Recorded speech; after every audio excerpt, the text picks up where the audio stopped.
বিজয়ের 53তম বর্ষ উদযাপন উপলক্ষে নিউ ইয়র্কের রিপাবলিক বিমানবন্দর থেকে প্লেন উড়িয়ে আকাশে বাংলাদেশের মানচিত্র আঁকলেন বাংলাদেশের স্টুডেন্ট পাইলট ফাহিম চৌধুরী। আকাশে গোটা ম্যাপটি তৈরি করতে ফাহিমের 2 ঘন্টা 38 মিনিট উড্ডয়ন করতে হয়েছে।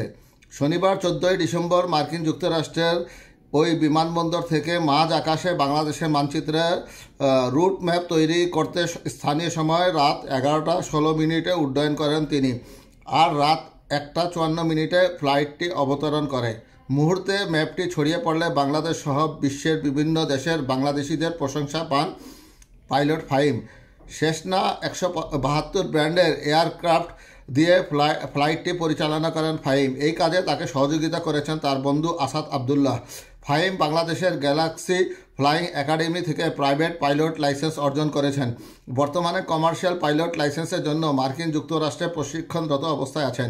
ফাহিম চৌধুরী গণমাধ্যমকে বলেন, বাংলাদেশের স্বাধীনতার 53 বছর পূর্তিতে একটি বিশেষ কাজ করার চিন্তা থেকে এই ম্যাপটি তৈরি করেছি।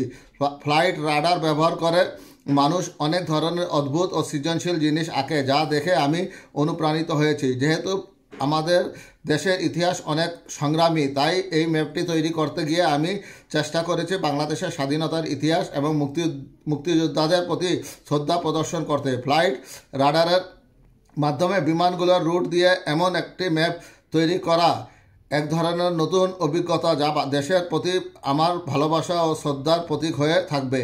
আকাশে বাংলাদেশের মানচিত্র আকার বর্ণনা দিতে গিয়ে ফাহিম বলেন, এই ম্যাপ তৈরি করতে গিয়ে আমি অনেক আবেগ অনুভব করেছি। বাংলাদেশের স্বাধীনতার ইতিহাসের কথা মনে পড়লে আমাদের মুক্তিযুদ্ধের যে ত্যাগ ও সংগ্রাম, তা কখনোই ভুলে যাওয়া উচিত নয়। এই ম্যাপের মাধ্যমে আমি আমাদের শহীদ মুক্তিযোদ্ধাদের প্রতি শ্রদ্ধা নিবেদন করতে চেয়েছি। তারা যে আত্মত্যাগ করেছেন তা দেশের প্রতি আমার ভালোবাসাকে আরও গভীর করে তোলে। স্বাধীনতা অর্জনের পিছনে যে পরিমাণ কষ্ট, ত্যাগ আর সংগ্রাম ছিল মুক্তিযোদ্ধাদের, তা ভেবে আমি সত্যিই গর্বিত।